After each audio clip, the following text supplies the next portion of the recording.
गेलेलो की प्रीती संगम घाटावर, कारण की श्रावणातल्या लास्टच्या सोमवारी असते की कृष्णामाईची घाटावर यात्रा. मग तीच पाहायला गेलो की आपण जत्रा. सगळ्यात पहिल्यांदा जेवढं मंदिर आहेत ना घाटावर तेवढ्या मंदिरांचं दर्शन घेतलं. नुसताच बाहेर आलो तेवढ्यात देवीची मिरवणूक निघणार होती, तीच बघायला गेलो की मिरवणूक काय जोरातच होती. देवीसाठी बग्गी होती आणि बँड पण. वरुण राजा एवढा पडत होता आणि इकडे आईस्क्रीमचा स्टॉल लागलेला. म्हटलं ती आईस्क्रीम खाल्ल्यावर आपला वरुण राजा बाहेर पडायचा, त्यापेक्षा नकोच. आणि एवढ्या सगळ्या यात्रेत आणि मिरवणुकीत मी जादू सारखा फिरतो. ते जाऊ दे सोडा, पब्लिक तर एवढा आलेलं. एवढा पाऊस होता तरी पब्लिक काय सुट्टी नव्हती. आणि देवाच्या दर्शनासाठी तर पहिल्यांदा. आणि मी फक्त आलो नव्हतं, माझ्यावर आलेला गन्नूबा म्हणजे आता यो कोण असेल तर इनक्रेडिबल वाला. कराडच्या पब्लिकच्या प्रेमामुळे आपले इनक्रेडिबलचे लवकरच 1,00,000 फॉलोअर्स लवकरच पूर्ण होणार ही मला पण माहिती. आणि त्यामागे किती कष्ट घेतलं हे तो सोडला तर मला माहिती. आता एवढ्या पाऊस पडतोय तरी गन्नूबा आपला शूटचं काय थांबत नाही. कोणतीही गोष्ट करण्याच्या मागे कष्ट नावाचा वर्ड हे असतो. तिकडचं सगळं शूट घेऊन आम्ही गेलो की पहिल्यांदा गुरुवार पेठ मध्ये, ती पण निष्ठावंत दहीहंडी 2025 बघा. सलग 2 दिवस पुढचे आपल्याला का नाही दहीहंडी बघायला भेटणार. आता ही झाली पुढची आहे ती कृष्णा दहीहंडी 2025 अतुल बाबांनी भरवली. आणि त्याच्यानंतरची भरवली आहे ती आपली विक्रम पावसकर दादा, म्हणजेच हिंदवी दहीहंडी 2025. तुम्हाला पुढचे 2 बी ब्लॉग हे दहीहंडीवरच बघायला. 2.5 लाखाचं बक्षीस होतं हिथं आणि एकच पथक आलेलं फोडायला, त्यामुळे काय सगळे जल्लोष मध्ये नाचत. आता तुम्ही फक्त डेमो ऐका.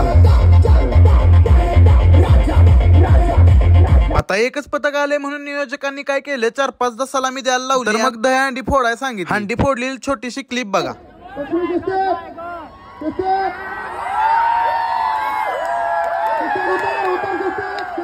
उतरताना थोडे पडलीत पण कुणाला लागले नसावं अशी अपेक्षा करूया. आजच्या दिवशी एवढंच बास. बाकीच्या दहीहंडीचा व्हिडिओ नेक्स्ट व्लॉग मध्ये बघा. आणि व्हिडिओ आवडला असला जाता जाता तुमच्या भावाला फॉलो करून जावा.